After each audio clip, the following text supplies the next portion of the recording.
ओम शांति। 10 अक्टूबर 2024। बाबा के महावाक्य। मीठे बच्चे, उठते बैठते बुद्धि में ज्ञान उछलता रहे तो अपार खुशी में रहेंगे। प्रश्न: तुम बच्चों को किसके संग से बहुत बहुत संभाल करनी है? उत्तर: जिनकी बुद्धि में बाप की याद नहीं ठहरती, बुद्धि इधर उधर भटकती रहती है, उनके संग से तुम्हें संभाल करनी है। उनके अंग से अंग भी नहीं लगना चाहिए, क्योंकि याद में न रहने वाले वायुमंडल को खराब करते हैं। प्रश्न: मनुष्यों को पश्चाताप कब होगा? उत्तर: जब उन्हें पता पड़ेगा कि इन्हें पढ़ाने वाला स्वयं भगवान है, उनका मोह फीका पड़ जाएगा और पश्चाताप करेंगे कि हमने गफलत की, पढ़ाई नहीं पढ़ी। ओम शांति। अब रूहानी यात्रा को तो बच्चे अच्छी तरह से समझते हैं। कोई भी हठयोग की यात्रा होती नहीं।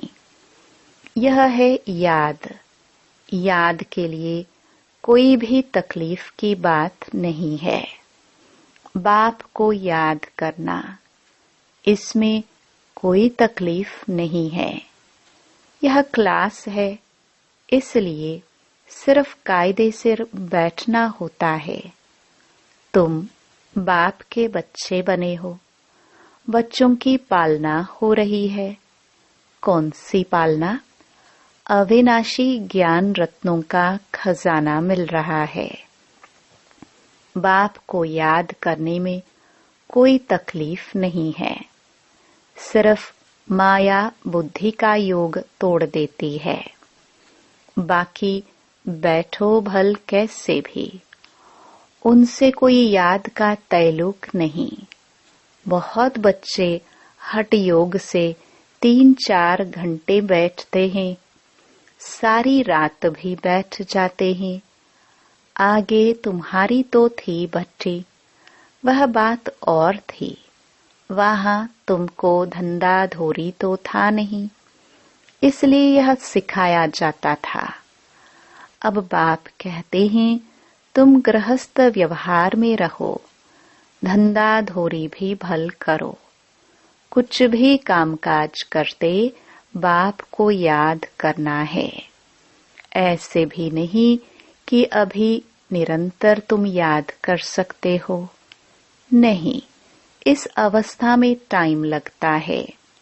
अभी निरंतर याद ठहर जाए, फिर तो कर्मातीत अवस्था हो जाए।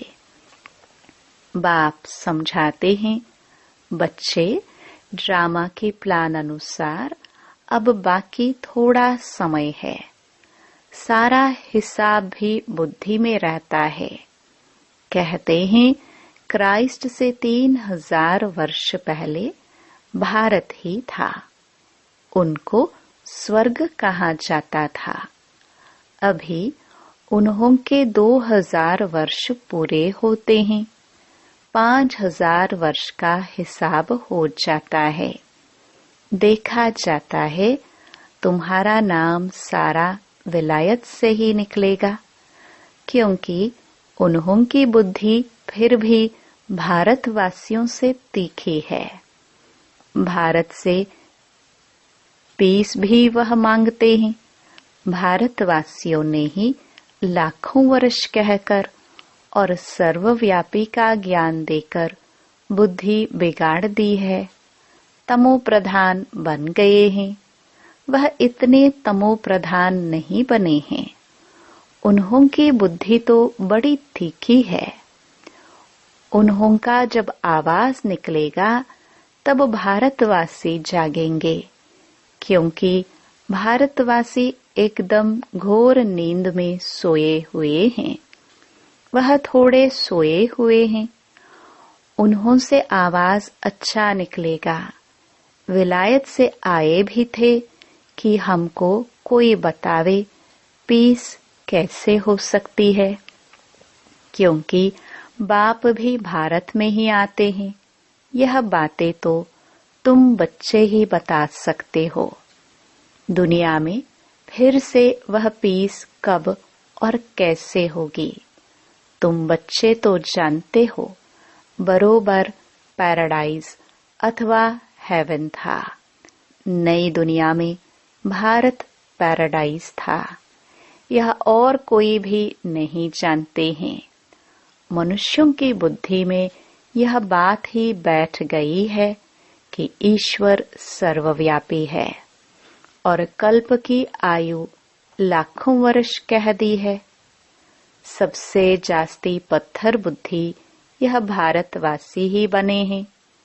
यह गीता शास्त्र आदि सब हैं भक्ति मार्ग के। फिर भी यह सब ऐसे ही बनेंगे। भल ड्रामा को जानते हैं, फिर भी बाप तो पुरुषार्थ कराते हैं। तुम बच्चे जानते हो विनाश तो जरूर होगा। बाप आए ही हैं नई दुनिया की स्थापना करने। यह तो खुशी की बात है ना। जब कोई बड़ा इम्तिहान पास करते हैं तो अंदर में खुशी होती है ना। हम यह सब पास कर यह देवता जाकर बनेंगे।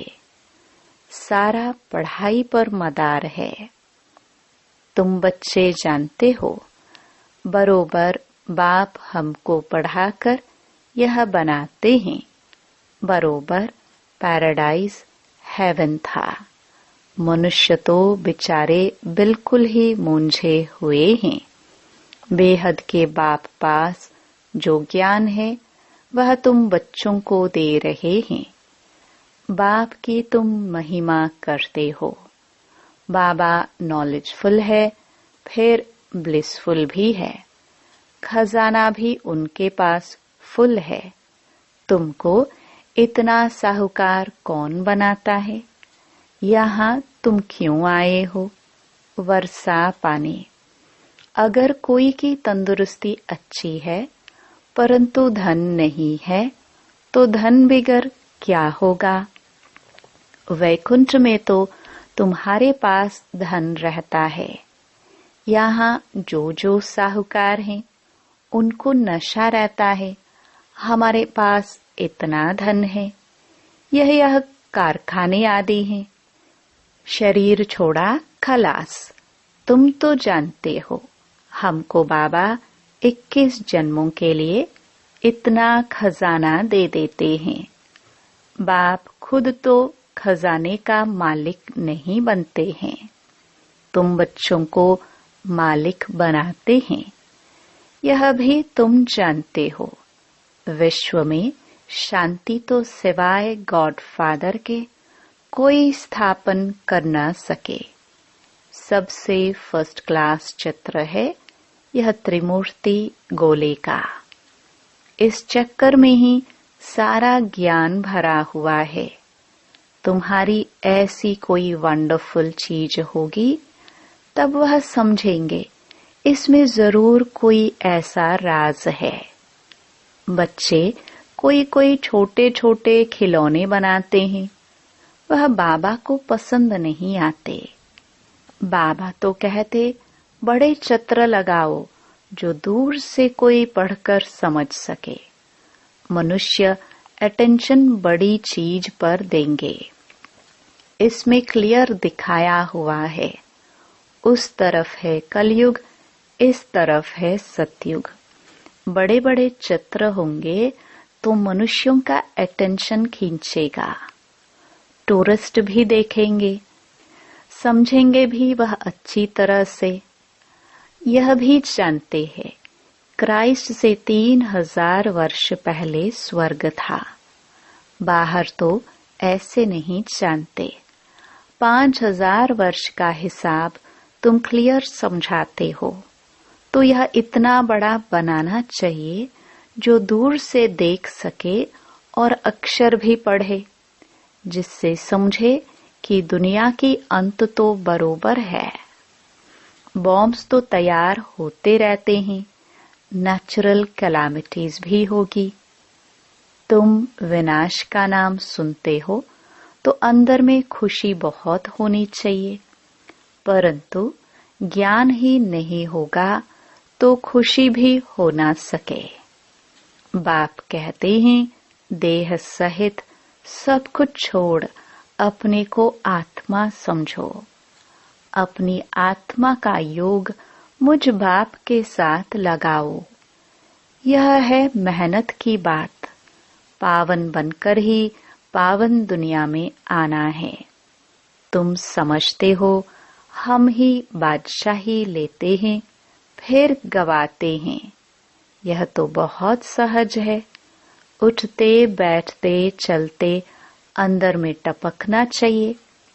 जैसे बाबा के पास ज्ञान है ना, बाप आए ही हैं पढ़ाकर देवता बनाने, तो इतनी अथाह खुशी बच्चों को रहनी चाहिए ना।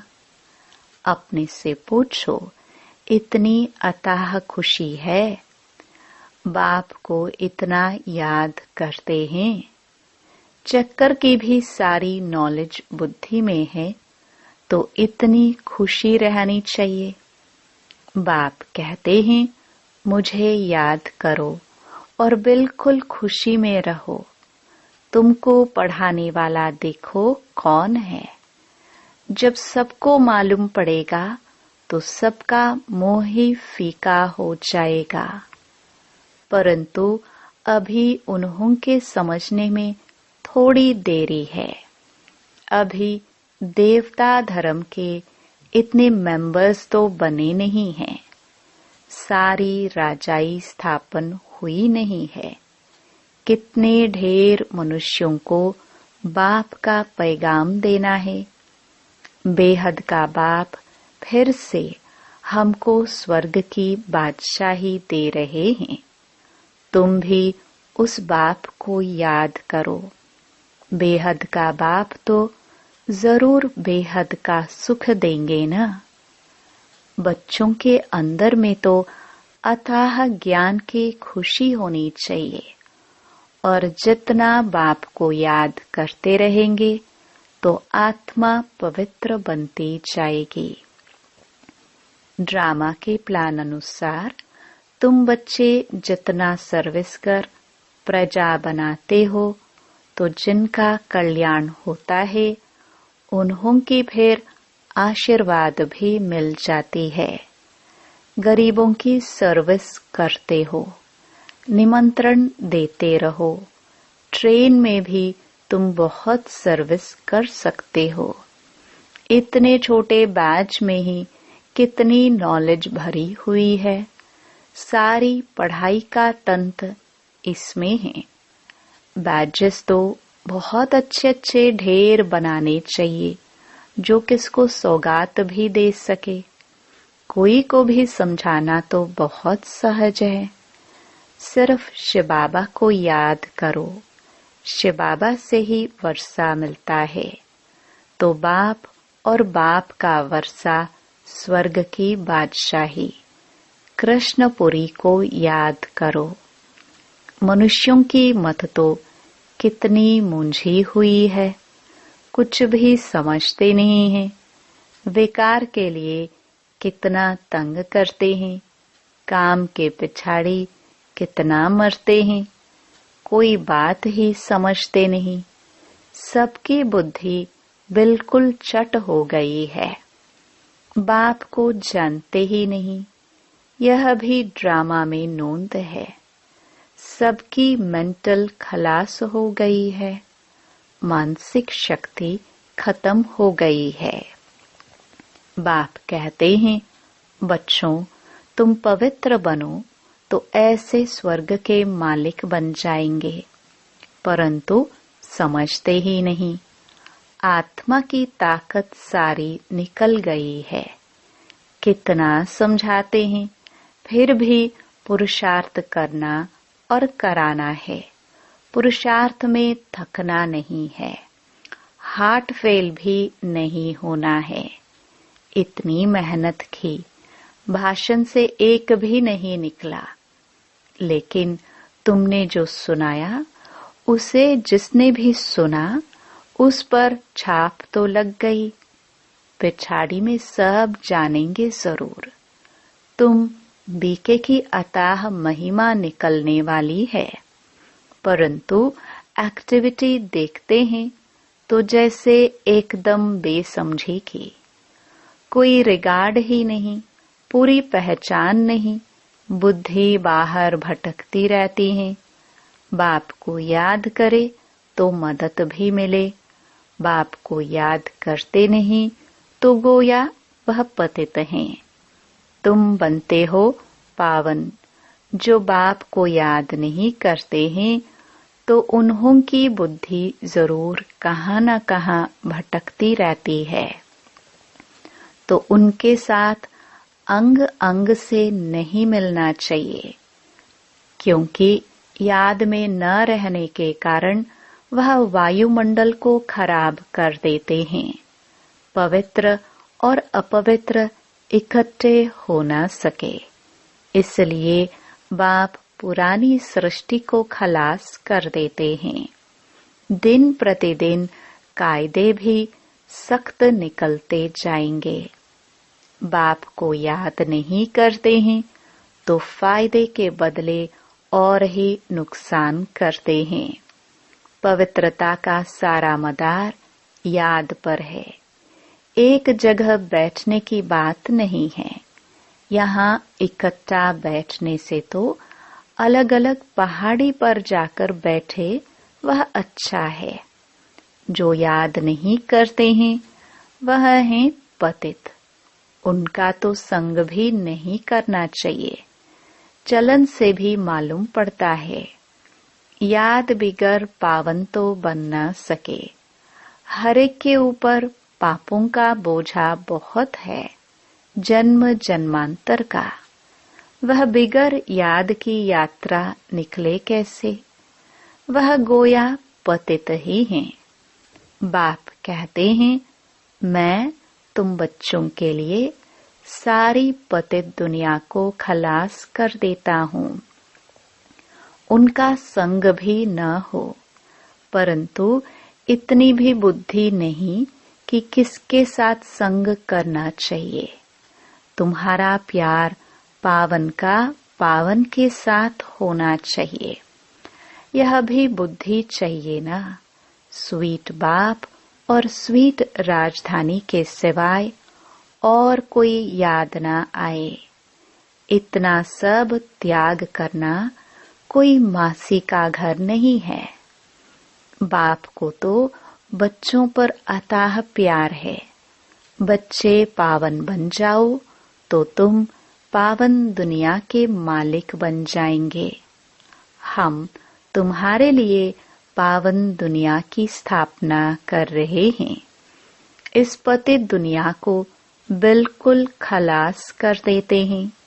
यहाँ इस पतित दुनिया में हर चीज तुमको दुख देती है। आयु भी कमती होती जाती है। इनको कहा जाता है वर्थ नॉट अ पेनी। कौड़ी और हीरे में फर्क तो होता है ना। तो तुम बच्चों को कितनी अथाह खुशी होनी चाहिए। गाया भी जाता है, सच तो बिठो नच। तुम सतयुग में खुशी में डांस करते हो। यहाँ तो कोई भी वस्तु से दिल नहीं लगानी है। इनको तो देखते हुए देखना नहीं है। आंखें खुली होते हुए भी जैसे कि नींद हो, परंतु वह हिम्मत, वह अवस्था चाहिए। यह तो निश्चय है कि यह पुरानी दुनिया होगी ही नहीं। इतना खुशी का पारा चढ़ा रहना चाहिए। चुटकी काटनी चाहिए। अरे हम शिव बाबा को याद करेंगे तो विश्व की बादशाही मिलेगी। हठयोग से भी बैठना नहीं है। खाते पीते काम करते बाप को याद करो।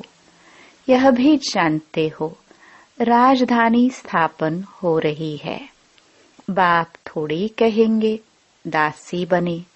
बाप तो कहेंगे पुरुषार्थ करो पावन बनने का। बाप पावन बनाने के पुरुषार्थ कराते हैं। तुम फिर पतित बनते हो। कितने झूठ पाप करते हो। हमेशा शिव बाबा को याद करो तो पाप सब स्वाहा हो जाए। यह बाबा का यज्ञ है ना, बड़ा भारी यज्ञ है। वह लोग यज्ञ रचते हैं, लाखों रुपया खर्च करते हैं। यहाँ तो तुम जानते हो सारी दुनिया इसमें स्वाहा हो जानी है। बाहर से आवाज होगा, भारत में भी फैलेगा। एक तो बाप के साथ बुद्धि का योग हो तो पाप कटे और फिर ऊंच पद भी मिले। बाप का तो फर्ज है बच्चों को पुरुषार्थ कराना। लौकिक बाप तो बच्चों की सेवा करते हैं, सेवा लेते भी हैं। यह बाप तो कहते हैं मैं तुम बच्चों को 21 जन्मों का वर्षा देता हूँ। तो ऐसे बाप को याद जरूर करना है जिससे पाप कट जाए। बाकी पानी से थोड़े पाप कटते हैं। पानी तो जहाँ तहाँ है। विलायत में भी नदियाँ हैं, तो क्या यहाँ की नदियाँ पावन बनाने वाली, विलायत की नदियाँ पतित बनाने वाली है क्या? कुछ भी मनुष्यों में समझ नहीं है। बाप को तो तरस पड़ता है ना। बाप समझाते हैं बच्चे गफलत मत करो। बाप इतना गुलगुल बनाते हैं तो मेहनत करनी चाहिए ना। अपने पर रहम करना है। अच्छा मीठे मीठे सिखिलदे बच्चों प्रति माता पिता बाप दादा का याद प्यार और गुड मॉर्निंग। रूहानी बाप के रूहानी बच्चों को नमस्ते। धारणा के लिए मुख्य सार। पहला, यहाँ की कोई भी वस्तु में दिल नहीं लगानी है। देखते हुए भी नहीं देखना है। आंखें खुली होती भी जैसे नींद का नशा रहता, ऐसे खुशी का नशा छड़ा हुआ हो। दूसरा, सारा मदार पवित्रता पर है, इसलिए संभाल करनी है कि पतित के अंग से अंग न लगे। स्वीट बाप और स्वीट राजधानी के सिवाय और कोई याद न आए। वरदान, हद की इच्छाओं को छोड़ अच्छा बनने वाले इच्छा मात्रम अविद्या भव। मन में कोई भी हद की इच्छा होगी तो अच्छा बनने नहीं देगी। जैसे धूप में चलते हो तो परछाई आगे जाती है, उसको अगर पकड़ने की कोशिश करो तो पकड़ नहीं सकते। पीठ करके आ जाओ तो परछाई पीछे पीछे आएगी। ऐसे ही इच्छा आकर्षित कर रुलाने वाली है, उसे छोड़ दो तो वह पीछे पीछे आएगी। मांगने वाला कभी भी संपन्न नहीं बन सकता। कोई भी हद की इच्छाओं के पीछे भागना ऐसे है जैसे मृग तृष्णा। इससे सदा बचकर रहो तो इच्छा मात्रम अविद्या बन जाएंगे। स्लोगन: अपने श्रेष्ठ कर्म व श्रेष्ठ चलन द्वारा दुआएं जमा कर लो तो पहाड़ जैसी बात भी रुई के समान अनुभव होगी। ओम शांति।